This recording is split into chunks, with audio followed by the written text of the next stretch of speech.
Hey line walkers, this is Jaime from IToldYouIWasSick.com and I have a brand new video for you today. This is the 13th video in the Why Autistic People Do That series. This one is called Talkin' Bodies? Nope. So, if this is the first time you're seeing one of these videos, I'm going to put a link to all the videos down below so you can check them out. This started as a result of a conversation I started on a forum. I said, name something that's obvious to neurotypicals that when you found out about it absolutely shocked you, and I got the best responses.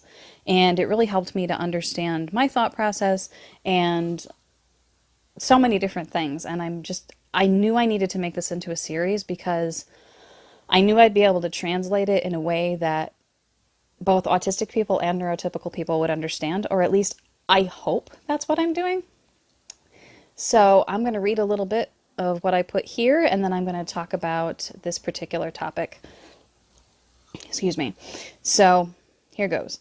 Very obvious facial expressions and body language is something I can usually figure out. But anything subtle is completely lost on me. But the unsaid things, this is one of the things that really, I will never understand this. And it's one of the things that frustrates me the most. That is really confusing for me. So neurotypicals seem to be able to understand what's not being said, as well as what's being said. I don't know how this information is communicated, and it still puzzles me. In order to get me to understand something, you have to be very direct. I've actually had people get upset with me because I didn't pick up on what was not said in a conversation. And that truly angers me.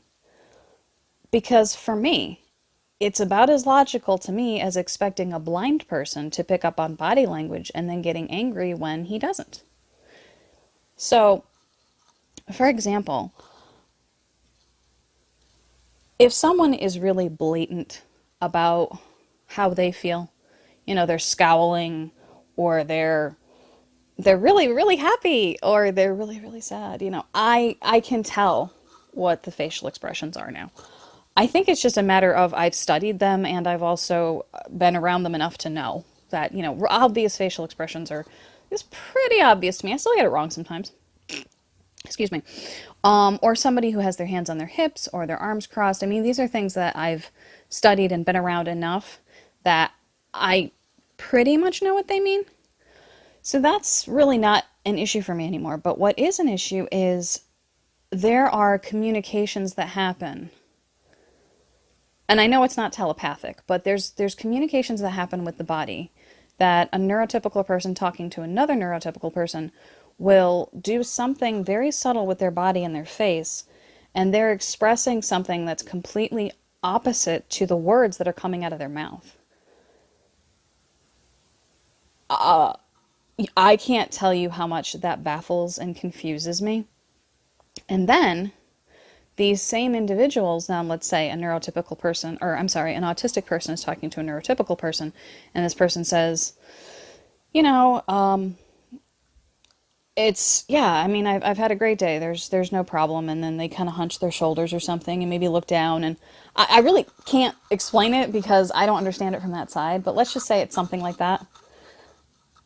And the person's like, oh, I'm glad you had a great day. See, autistic people, as a rule, we take things literally. We take things at face value. We listen to the words. The words are what communicates the information to us. Words first. Always words first. Unless you have somebody, I guess, who has very high support needs, maybe that would be different for them. But I think that autistic individuals with low support needs, when we do have communication with you, we don't hear or see or even notice what's not being said. Unless you're really obvious about it. This is why we have trouble understanding sarcasm, although I am a very sarcastic autistic person because I grew up around sarcasm my whole life and I use it all the time. So that's an advantage.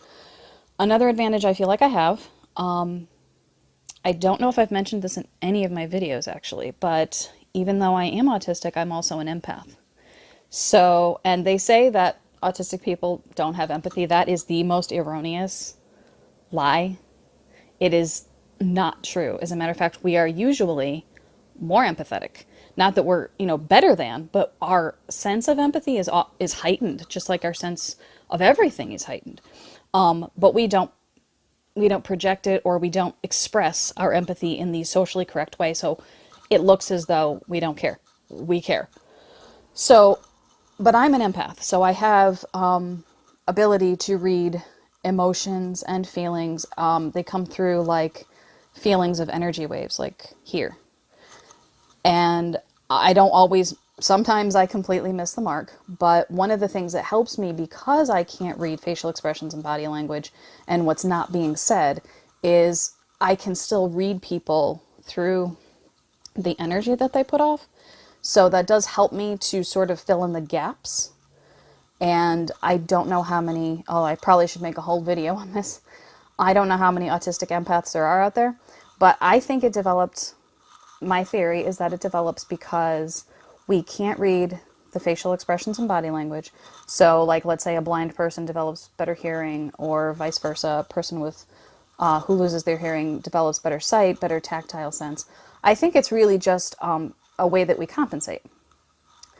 So my point in this is that bodies don't talk to me.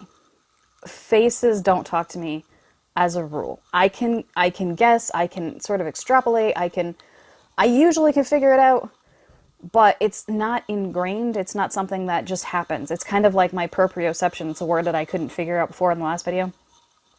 My proprioception abilities, my ability to know where I stop and other objects begin, it's kind of like the same thing. It's like, I'm kind of guessing here. I'm going by experience. I'm going by things that have happened before, similar gestures. But one thing that will always puzzle me, I think, is not being able to pick up on what people are not saying. But a neurotypical person will have a conversation with that same person and be able to instantly pick up on what they're not saying and have the appropriate response. Whereas an autistic person will not.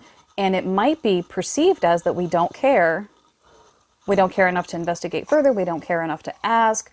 We're not digging deeper. We don't dig deeper. We will if you want us to, but you have to ask. So that's very frustrating for us. We rely so much on the verbal communication and the what we see with our eyes, like the visual communication that you're sending us. But as far as like body language and facial expressions, that can be a hit or miss. So definitely, if you have an autistic person in your life and they are not grasping what you're not saying, they're not capable of grasping what you're not saying. So if you want to communicate your feelings, tell them directly. I am having a horrible day. I am upset. I am hurt. I was passed over for a promotion at work, and now I feel like crying. And you will be amazed at the response the autistic person will have to you. So that's my video. I've gone over 8 minutes. If you have any questions or comments, please leave them down below, and thank you very much for watching this video, and I will see you in the next one.